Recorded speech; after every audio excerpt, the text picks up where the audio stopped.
ignorant predictions that reflect nothing but our own biases and are generally manufactured with the nefarious intention of controlling the actions of people too stupid to realize we have no idea what we're talking about. I'm not sure why this is important, but it must be because everyone on TV is doing it, so let's get started. In order to bring you the very best useless and unfounded predictions out there, we at the Daily Wire have canvassed some of the most expert experts in predicting coming events that are impossible to predict.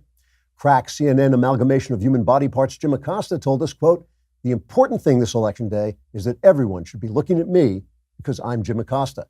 To that end, I will be shouting insulting and meaningless questions at public officials and then making outrageous accusations into camera with a very serious face.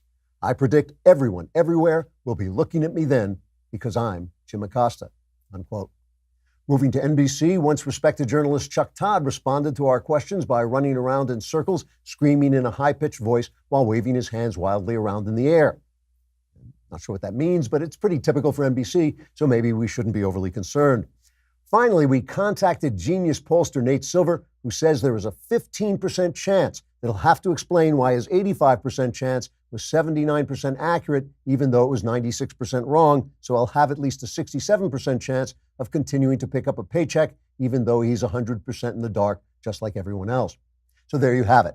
We hope these completely disposable predictions will cause you to do something stupid that will cost your candidate the election.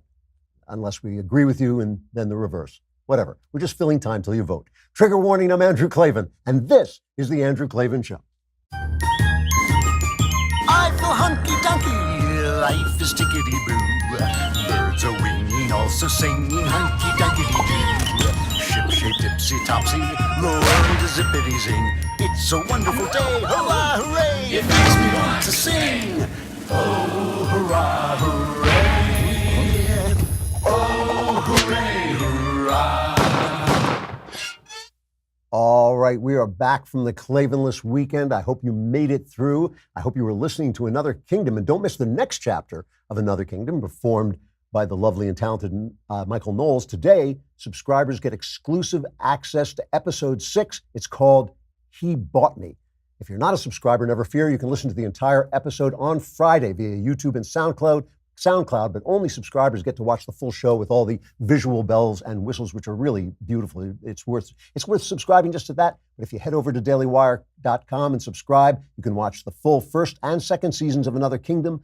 Plus, what else? You can be on the mailbag. You can watch the whole show streamed to you live right off the site. And of course, if you subscribe for a lousy $100, you get the entire year, the Leftist Tears Tumbler. I hope we're going to need that upcoming. Meanwhile, you know what else is upcoming is Veterans Day. And on Veterans Day, what do you want to do? You want to drink coffee from Black Rifle Coffee, because Black Rifle Coffee is the only company out there that gives a portion of their sales to veteran and first responder causes. This is Black Rifle Coffee's roast to order, guaranteeing you fresh, delicious coffee with every order. Black Rifle's Coffee Club makes things easy. Just pick your blend and the amount you want, and Black Rifle ships your coffee right to your door every month, hassle-free. This is a coffee company that was formed by veterans. They will actually rappel down through your roof and deliver the coffee there. I'm just making that part up. But these real guys, they're great guys, and their coffee is absolutely excellent. It really is good. This Veterans Day, get your coffee from Black Rifle Coffee and contribute to a company that's actually making a difference in the veteran community. Visit blackriflecoffee.com/Klavan and receive 15% off your order. That's blackriflecoffee.com/Klavan for 15% off.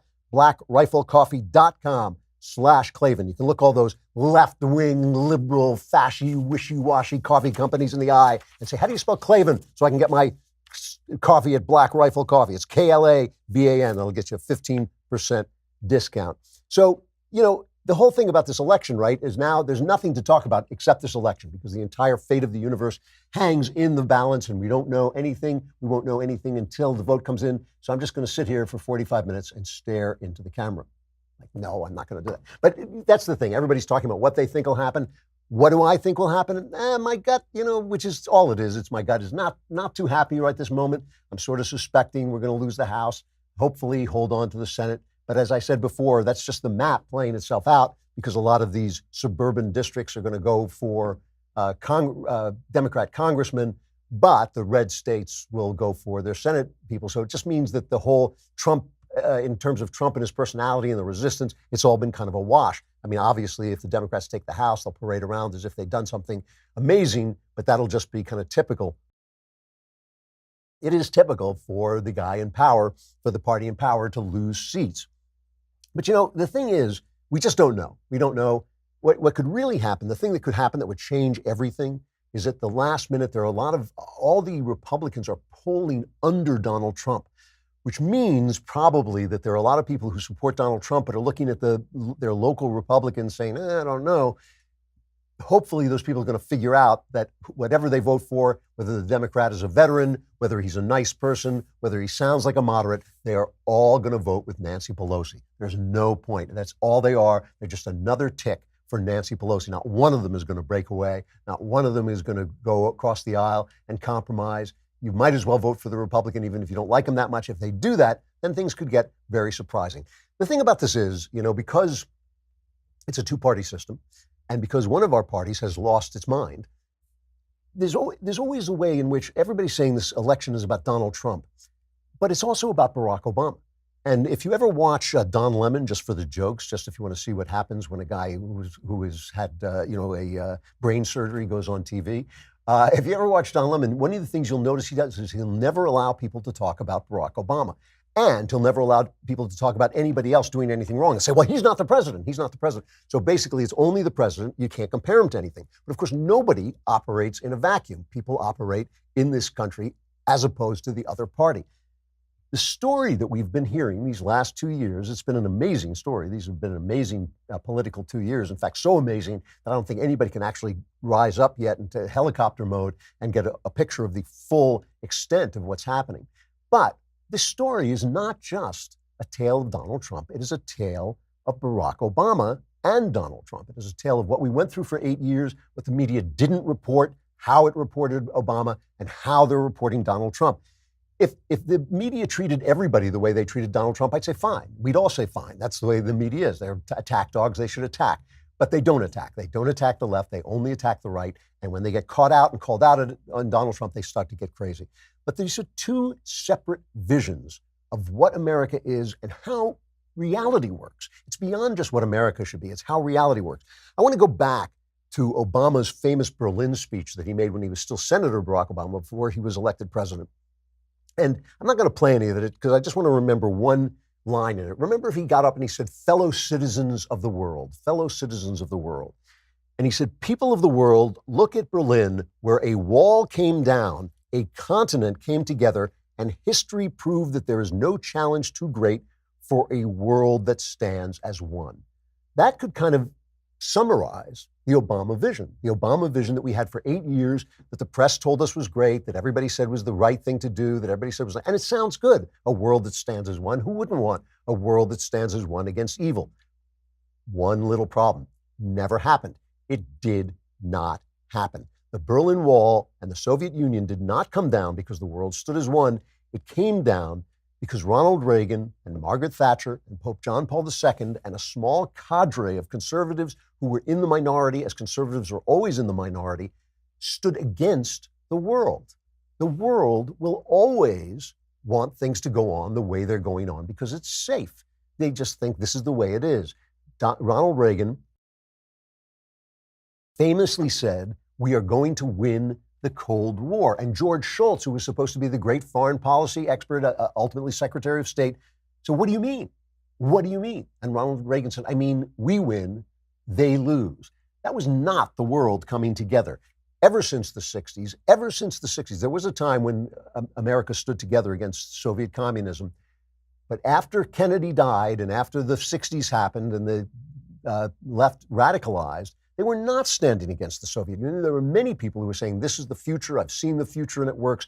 Ronald Reagan really was standing alone. When he said evil empire, if you can imagine what they would do today, that's what they did then. When Ronald Reagan called the Soviet Union an evil empire, the press went nuts. Oh my God, he's a warmonger. He's going to blow us all up. He's going to kill us all.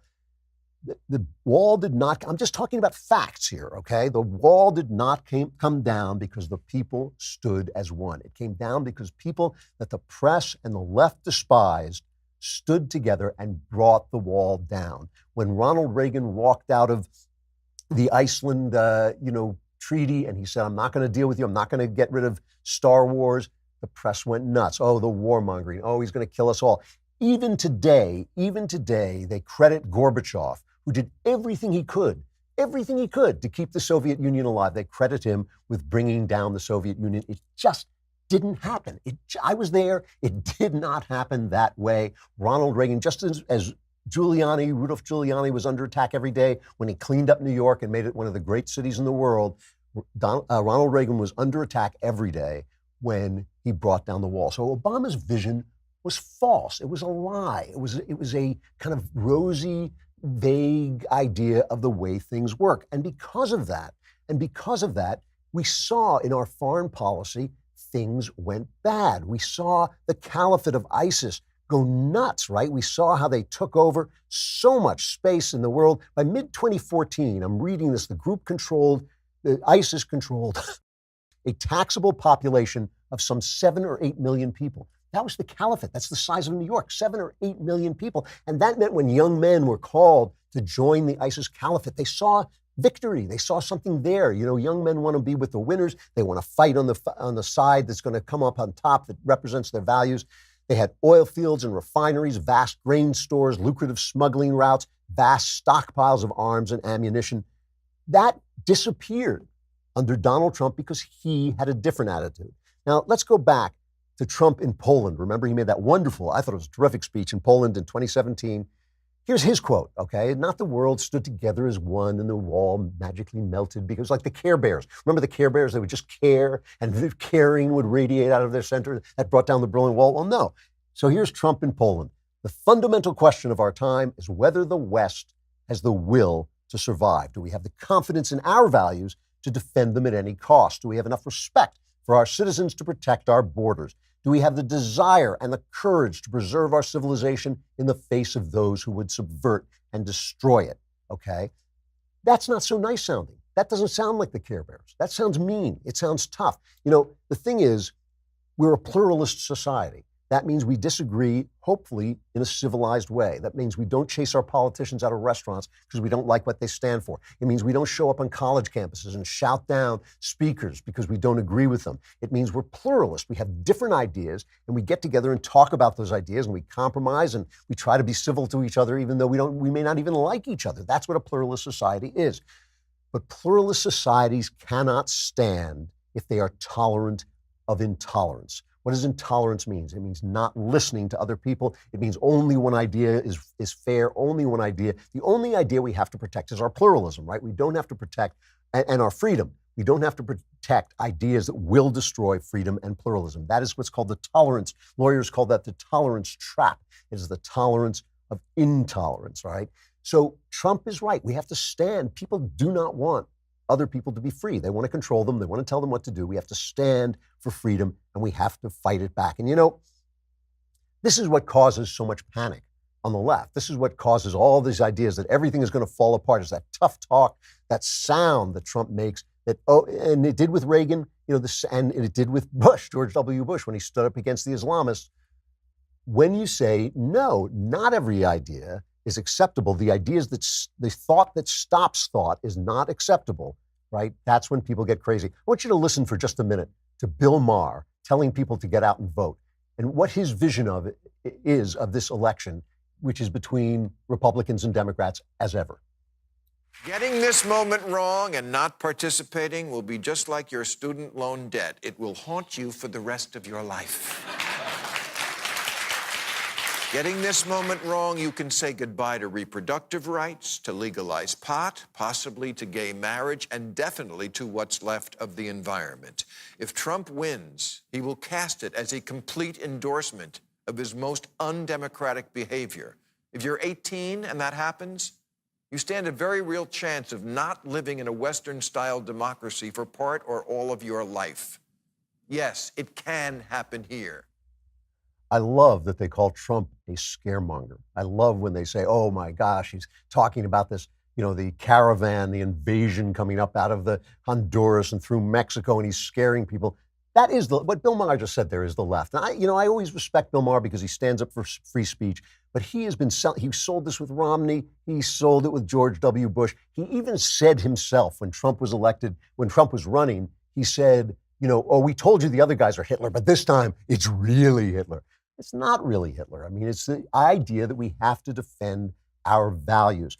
Under Obama, this milky, hazy idea that things were great as the world stood at one, the Care Bears foreign policy, things went terribly bad.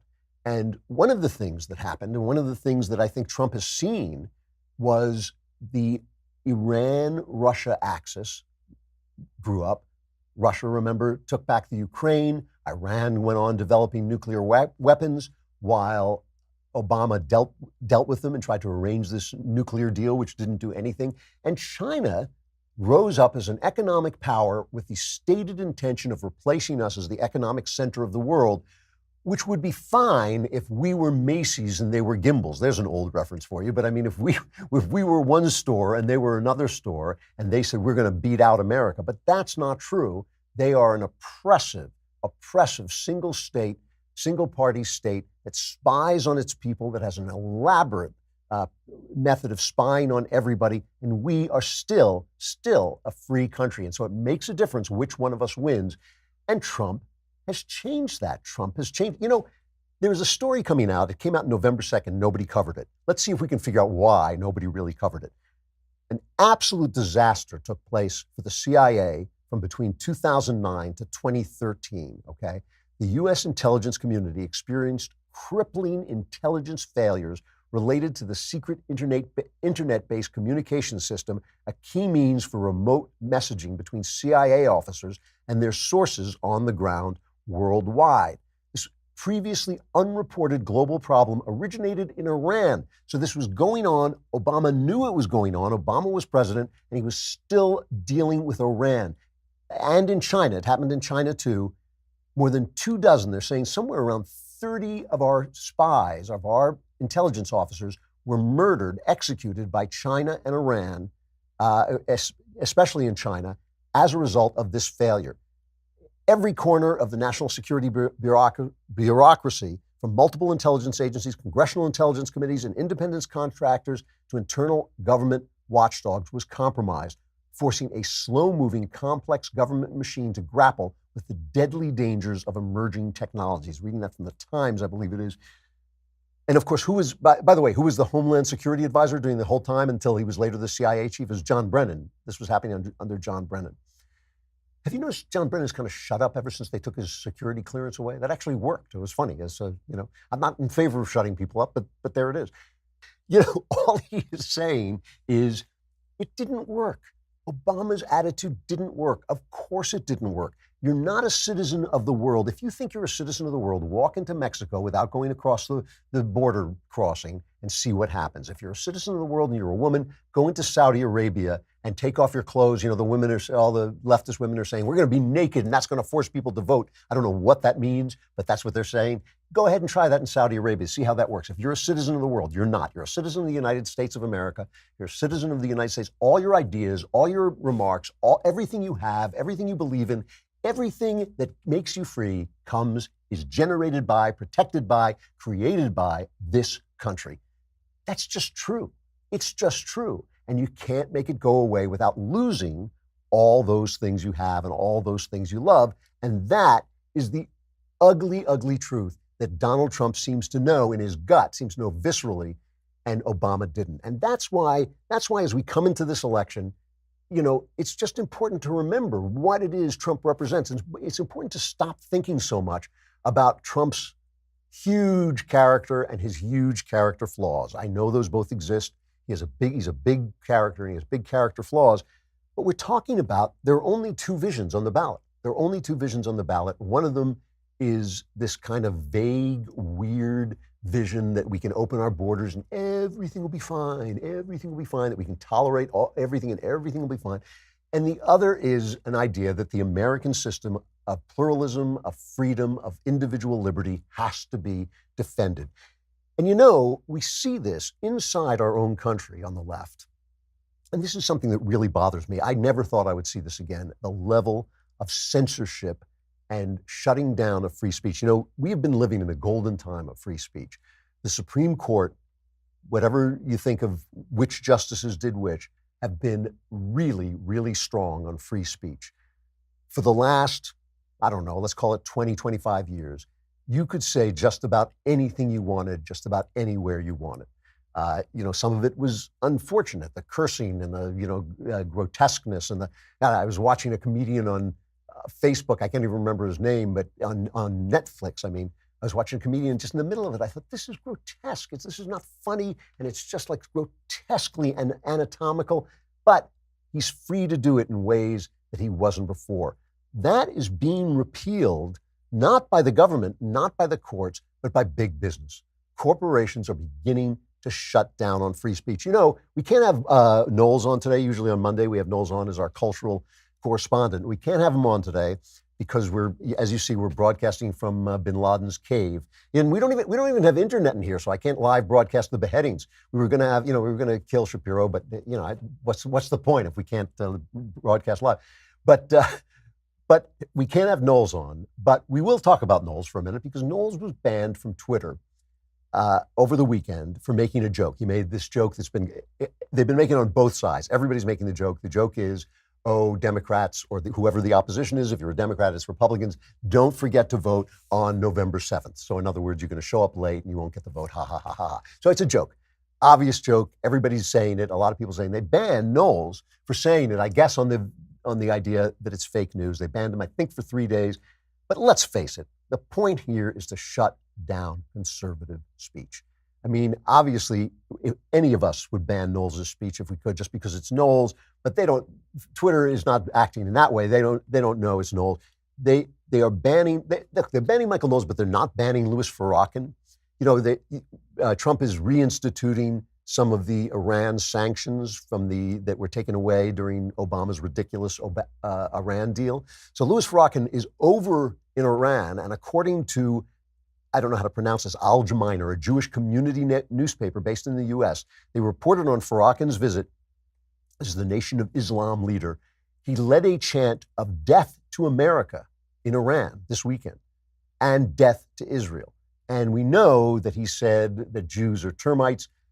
They haven't banned Louis Farrakhan, but Knowles is the danger. Knowles is the danger. And remember, Breitbart had got an exclusive look at this internal Google briefing. It was called the Good Censor. This is really dangerous stuff. This is really dangerous stuff. What this means is that Democrats are the party of large corporations that want to silence individuals who speak up in dissent. We're going to have to take a break in a minute, so let's pause just a minute to remember that tomorrow evening, Election Day, starting at 8 p.m. Eastern, the Daily Wire Backstage Election Edition will be on the air. It is led by Daily Wire God King Jeremy Boring. I've noticed in this copy, we've started calling Jeremy God King Jeremy Boring. Jeremy is the God King of the Daily Wire. Okay, I think we should be clear about this. It's Daily Wire God King Jeremy Boring. Jeremy, by the way, would be the first to say this, although maybe he's lost it now. And, we've lowered him down on the rope enough times. Maybe he thinks he can fly, but he's the Daily Wire God King, not just the general everyday God King. That's a different God King altogether. But Ben, of course, will be there. Michael Knowles, Elisha Krauss, and myself, and we'll be covering all the latest election news as it happens. And we'll even be getting Twitter updates from our own Cassie Dillon and Colton Haas until they're banned, which should be, about 20 seconds from now. So you won't want to miss this. As always, only Daily Wire subscribers get to ask the questions, but everybody can watch. So make sure to subscribe today and get Another Kingdom and the Leftist Tears Tumbler and all and the mailbag, all your problems. This is the best deal on the internet. Allows you $10 a month, $100 a year, Leftist Tears Tumbler, mailbag, all our shows. You get to ask us questions and you get Another Kingdom. Good heavens, man. And the most important thing is we get your money, and we just want it so much more than you do. All right, come over to dailywire.com if you're watching on Facebook and YouTube, and while you're there, subscribe.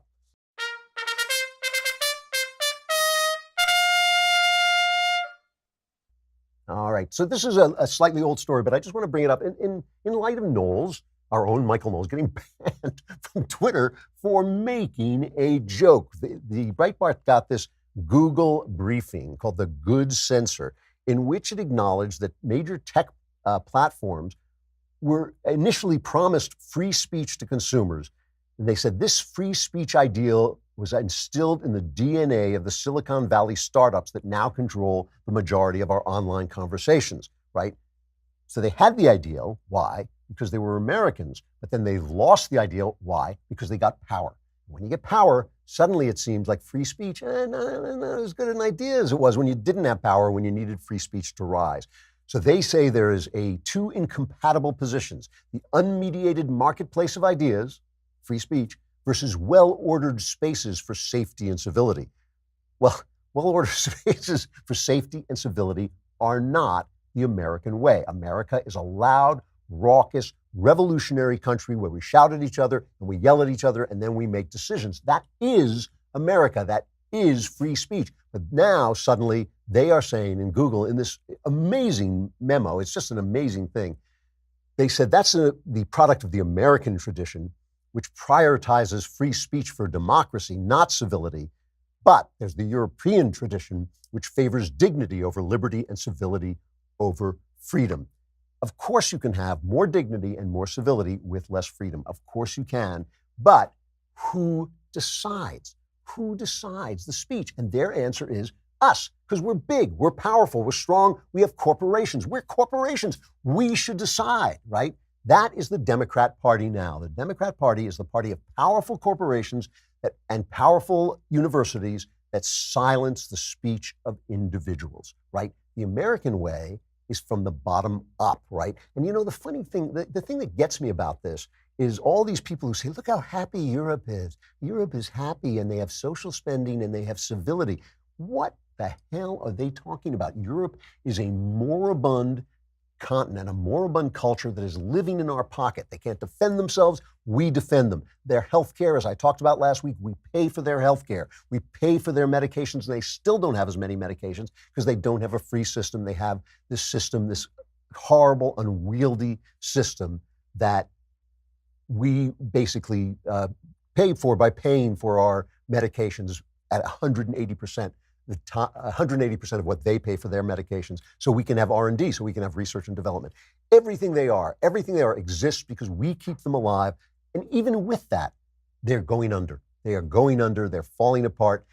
You know, that is not, we do not want it. It's like saying to a young man, you know, you should emulate those old people over there. See how they're dying, but they're at peace. They don't fight anymore. You know, young men are full of energy. They're full of, you know, ideas. They fight. They're, you know, angry. They have a lot of,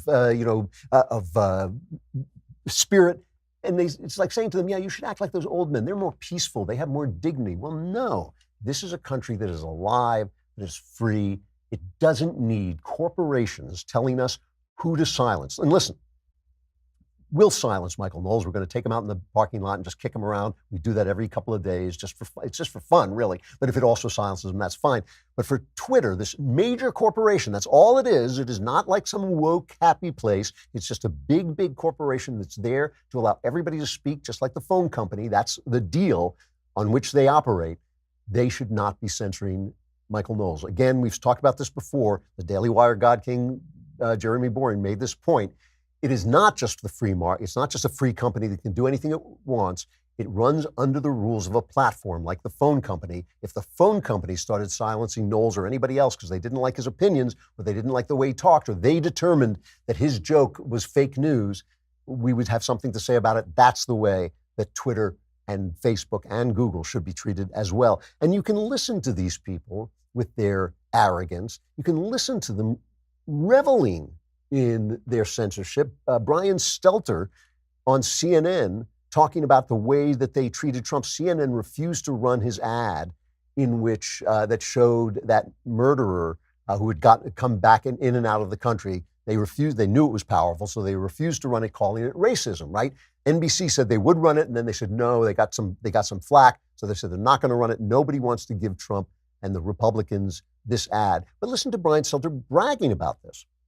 We're seeing bluntness on the part of reporters saying the word lie, or this week saying the word racist. I mean, we're not going to actually play that ad, the racist ad that was posted by the Trump campaign, but we'll show some of the video just to remind you what we're talking about. Frankly, I think CNN probably showed this too much this week. But it is notable that when the campaign tried to buy airtime from CNN to buy this ad, CNN said no, said this is a racist ad. It's not going to be sold. We're not going to sell you the airtime. Describing it as racist, David, that was significant.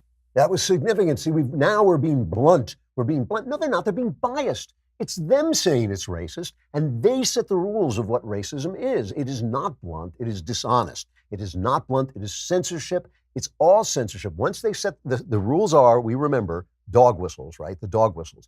Dog whistles are anything a conservative says that a liberal can twist to make it sound racist. That is what a dog whistle is. And so Brian Stelter is bragging, as they always brag, oh, the civility, we brought civility. No, they haven't. They're just major corporations, big money corporations, silencing individual dissent. Big corporations always love big government. They always complain because of the regulations. The red tape. But who can deal with the red tape, right? Who has the armies of lawyers? Who can afford the armies of lawyers to deal with the red tape? Big corporations. Who can afford it? Small businesses. That's why small businesses have started voting Republican. That's why small businessmen say, yeah, I like this kind of Donald Trump because he's cutting the regulations away so I can compete.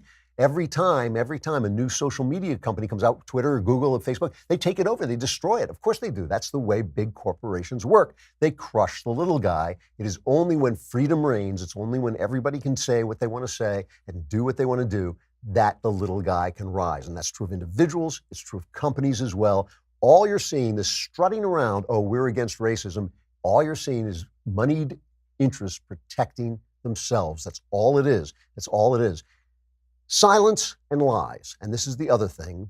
They protect the lie. You know, this Brett Kavanaugh, people are saying now that maybe this Brett Kavanaugh thing, which was a boon, I think, for Republicans and closed the gap between Republicans and Democrats. They're saying it may have happened too early. It may have peaked too soon. That's why a lot of people were saying, oh, this bomber who sent bombs around all the Democrats, maybe this was a false flag operation, an October surprise engineered by the Democrats. Well, if it was, there's certainly no evidence of it. I have no evidence of it. But it certainly did work in this way to kind of mute the horror people felt about the way Brett Kavanaugh was treated, right? And now, I don't know if you heard about this, but the Republicans, Chairman Chuck Grassley has referred yet another woman, this is the second woman, to the Justice Department for lying about Brett Kavanaugh. This is a woman named Judy Monroe Layton, and he has referred her case. Remember, there was the other one that he referred, I guess it was Julie Swetnick, right? That was the Michael Avenatti one with the people lining up and the spiked punch, and it all turned out to be ridiculous. He referred that to the Justice Department. This is a woman who said that Kavanaugh had sexually assaulted and raped her in his car. And in a letter to the FBI and Attorney General Jeff Sessions, Grassley says that under questioning from Judiciary staff, Miss Monroe Layton conceded she made the false accusations because she just wanted to get attention and she was angry and sent it out. So this comes after this. Now, this is horrible stuff in so many ways, and it really affected women. I think it really affected even some of the suburban housewives who were said to be Trump's worst enemies when they started to think, hey, that could be my son, that could be my husband, that could be my brother. Feminists have wanted to sell this routine that men are oppressing women. But in fact, men and women have been getting along together since time began, or there wouldn't be any men and women. That's the proof that we know that men and women get along at some level, because there are men and women. There would not be any men and women, and men and women weren't getting along. And we love each other. Most of us love each other. Most of us, the central relationship in our life is a relationship with someone of the opposite sex who matters a tremendous amount to us. And we look at them and we think they're crazy. I'm sure my wife thinks some of the stuff I say is hard-boiled and too mean and all this stuff. And I look at her and think, oh, she's too emotional. But we love each other. And that is how we expand our minds. And we become this yin-yang system where we see the world in 3 dimensions. That's the real world.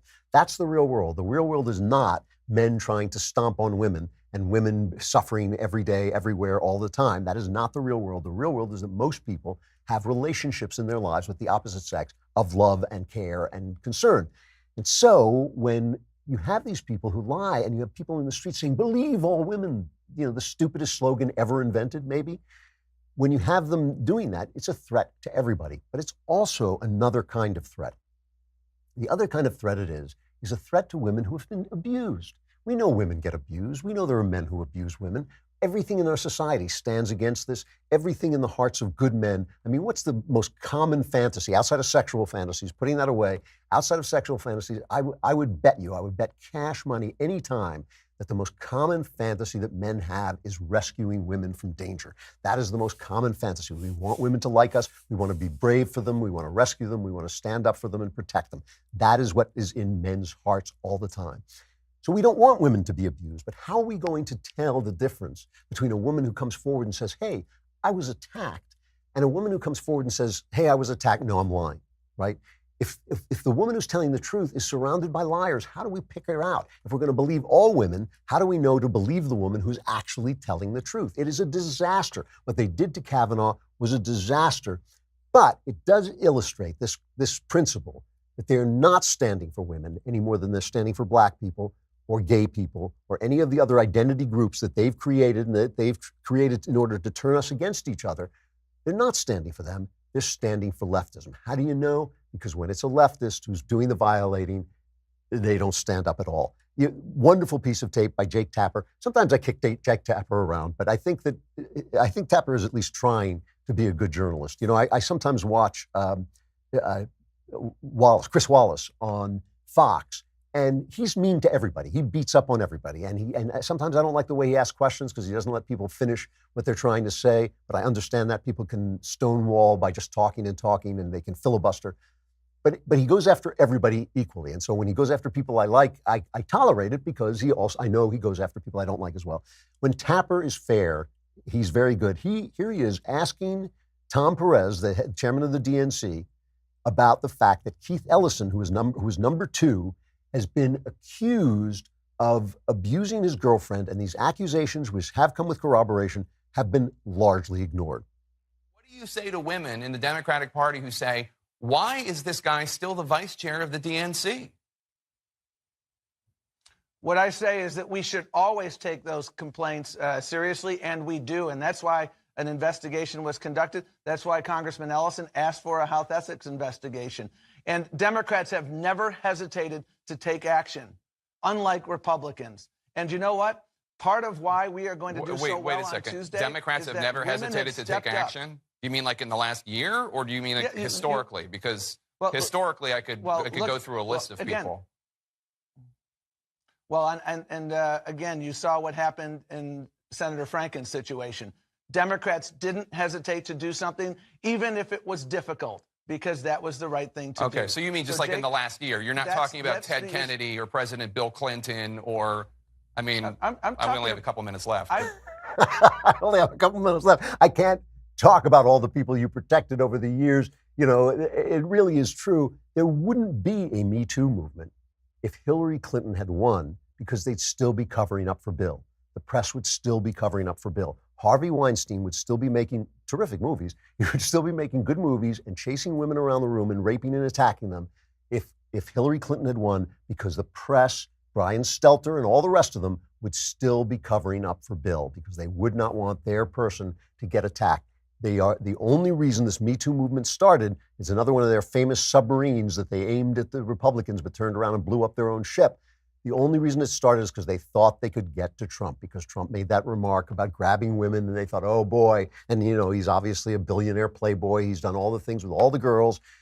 They thought, oh boy, we can get him now, and it blew up in their face. But that's how you know that they are not defending civility. They're defending leftism. They're not defending gays, leftism. They're not defending women, leftism. They're not defending blacks. It's all about the leftism, and leftism is all about getting power to build the world as you think it should be instead of as the people think it should be, and silencing those individual voices that America was built to protect. It is hard for me to say this, that America was built to protect the individual voice, even of a Michael Knowles, but even of a Michael Knowles, it was built to protect his voice. And that means you got to let a lot of people speak you don't like, that I don't like, that everybody doesn't like. The people who are really bad people have to be allowed to speak, because who decides? Who decides? It's always, Is it going to be the individual guy on the street who gets to decide? No, it's always going to be, if somebody is silenced, he's always going to be silenced by the powerful.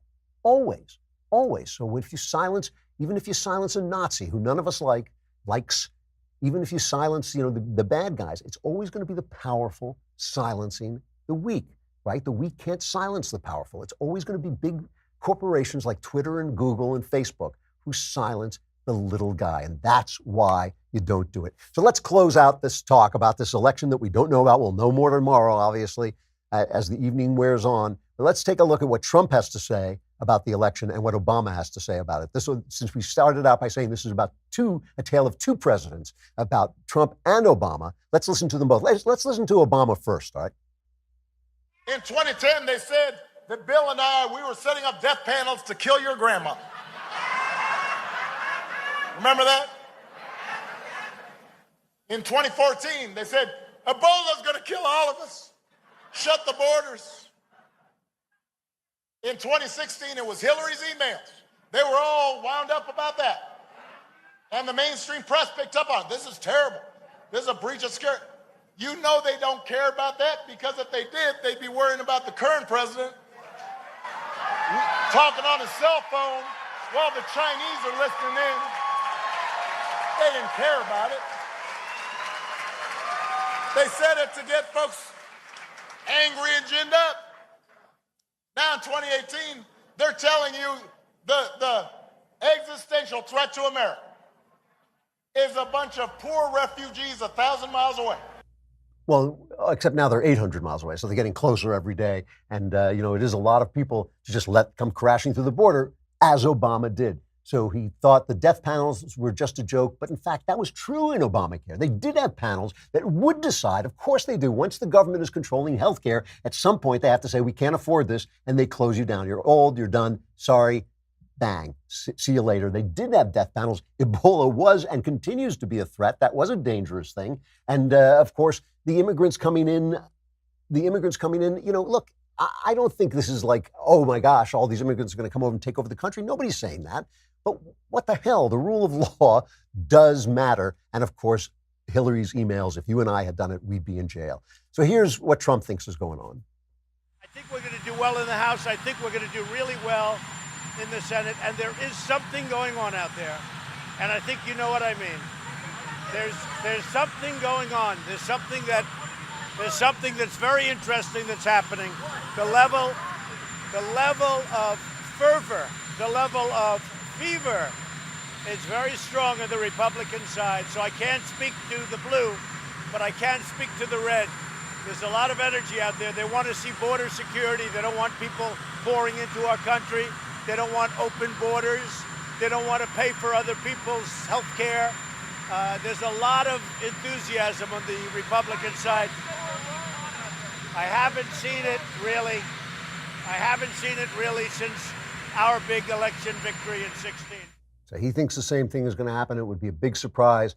Listen, if it's a surprise, it's going to be a surprise. We just don't know, but we're going to find out. And it's all up to you, so get out there and vote. Let's look at our crappy culture.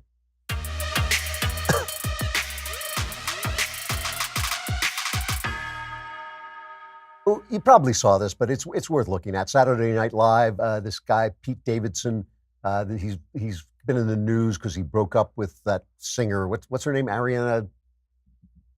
Shout it out. Ariana Grande. Yeah, thank you. Ariana Grande. That's so I remember the kids loved her. I remember when I was working on a hotline with young kids they just loved Ariana Grande, but apparently she didn't love Pete Davidson. They were engaged and she broke it off. He was on the news segment, their headline news segment. I don't watch the show anymore because I think it is absolutely unfunny. I mean, I just think it's one unfunny skit after another. But he was doing this kind of childish thing where he was, it could have been funny. He was making fun of the way Republicans look. He was just characterizing their looks. He had one Democrat in there, Andrew Cuomo, but mostly it was attacking, which he said, I put in there so you think I'm fair. But mostly, as everything on Saturday Night Live, he was attacking Democrats, and he hit Dan Crenshaw, who lost an eye to an IED blast, and this was his take on him. This guy's kind of cool, Dan Crenshaw. Oh, come on, man. Yo, hold on. You may be surprised to hear he's a congressional candidate from Texas and not a hitman in a porno movie. I'm sorry, I know he lost his eye in war or whatever. Whatever, yeah. So everybody's very upset about this, including some of the left, because they know it makes them look so bad. Crenshaw was on his third deployment when an IED went off, took out his eye. They told him he'd never see again. He not only could he see again after he was in a medically induced coma. His right eye was destroyed. His left eye was still present, but badly damaged. He somehow got the sight in his left eye, went back. He was deployed yet again several times. Now, I want to mention also that Pete Davidson's father was a firefighter who died running up into one of the World Trade Center buildings on 9/11, and that apparently traumatized Davidson. And you know, like I don't want to spend my time being outraged by comedians. It's fine. The point to me about this was what Dan Crenshaw said. That was the most important thing to come out of this. Look, Pete Davidson has to live with himself. By the way, I do want to mention one thing. They used to have a rule on Saturday Night Live that you weren't allowed to laugh at your own jokes. That was the old, Milton Berle, one of the first comedians in TV, when TV was just invented. Milton Berle used to, and he would crack up at his own jokes to get the audience to laugh along with him. He wasn't really cracking up. He was pretending that he was just so funny he couldn't keep it together. And you weren't allowed to do that on Saturday Night Live because they thought it was cheap. And when they had Milton Berle on, they were furious at him. He wouldn't stop doing it because he'd been doing it all his life. And this guy, Pete Davidson, he's laughing at his own jokes. He's not that funny. He's kind of squirrely, I thought. He's kind of a weird little guy. Anyway, the most important part of the story to me is what Dan Crenshaw himself said. I want us to get away from this culture where we demand apologies every time someone misspeaks. I think that would be very healthy for our nation to go in that direction. We don't need to be outwardly outraged. I don't need to demand apologies from them. They can do whatever they want.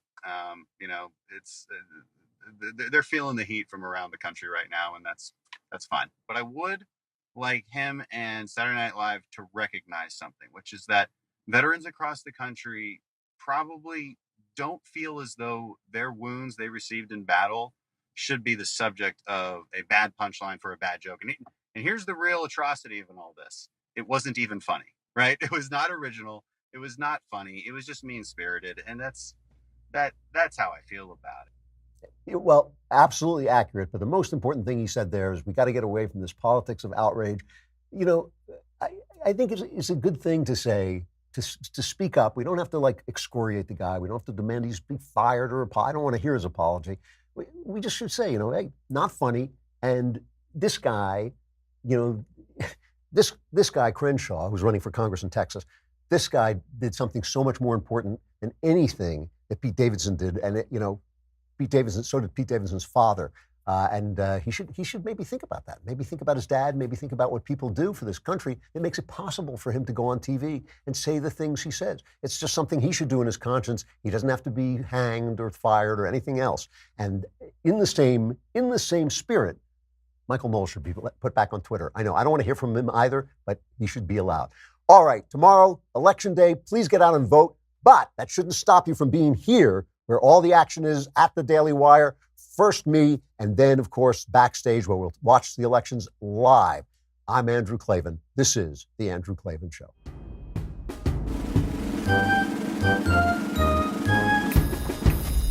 Oh, hooray, hurrah. The Andrew Klavan Show is produced by Robert Sterling. Executive producer, Jeremy Boring. Senior producer, Jonathan Hay. Our supervising producer is Mathis Glover. Technical producer, Austin Stevens. Edited by Alex Zingaro. Audio is mixed by Mike Cormina. Hair and makeup is by Jesua Alvera. And our animations are by Cynthia Angulo and Jacob Jackson. The Andrew